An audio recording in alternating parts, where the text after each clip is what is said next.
ఆ ఆస్ట్రేలియా నుంచి మనం 3 తెచ్చుకున్నామనమాట. ఒకటి కాంక్రీట్ లిస్ట్ అనమాట. Allows both union state governments నుంచి లెజిస్లేట్ ఆన్ స్పెసిఫిక్ సబ్జెక్ట్స్ అనమాట.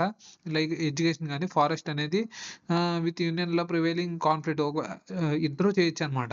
కాంక్రీట్ లిస్ట్ అంటే సెంటర్ చేయొచ్చు, స్టేట్ చేయొచ్చు. ఇద్దరికి గొడవలొస్తే మాత్రం సెంటర్ ప్రివైల్ అవుద్ది. అది మెయిన్ ఒక ఎగ్జాంపుల్ ఇవ్వాలంటే ఎడ్యుకేషన్ గాని, ఫారెస్ట్ గాని. తర్వాత ఫ్రీడమ్ ఆఫ్ ట్రేడ్ గాని, కామర్స్ అండ్ ఇంటర్ కోర్స్ అనమాట. ఆర్టికల్ 301 అనమాట. 301 ఏంటి ప్రమోట్స్ ఎకనామిక్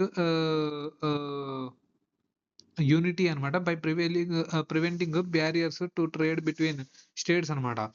ఆస్ట్రేలియా సెక్షన్ 92 నుంచి తెచ్చుకున్నాం ఇది. ఇది freedom of trade, commerce and intercourse అనమాట. Freedom of trade, commerce and intercourse అనమాట.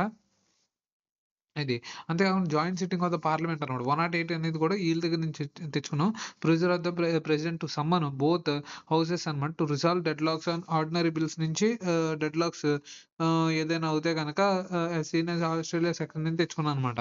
Australia influenced specific features that government of India 1935 heavily influenced by the India's federalistic అనమాట. ఉంది. So, ఇదనమాట. అంటే మనం కాంకరెంట్ లిస్ట్ ఒకటి, article 108 ఒకటి, freedom of trade article 301 అనమాట. సో, ఇది 301 అనమాట.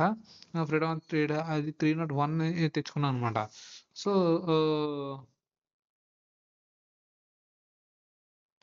ఫ్రీలీ త్రూఔట్ ద కంట్రీ అనమాట. Throughout the country and between the states promoting economic unity అనేది కలగడం కోసం ఫ్రీడమ్ ఆఫ్ ట్రేడ్ గాని, కాంక్రీట్ లిస్ట్ గాని, జాయింట్ సిట్టింగ్ అనేది గాని, ఈ 3 ఆళ్ళ దగ్గర నుంచే తెచ్చుకున్నాము.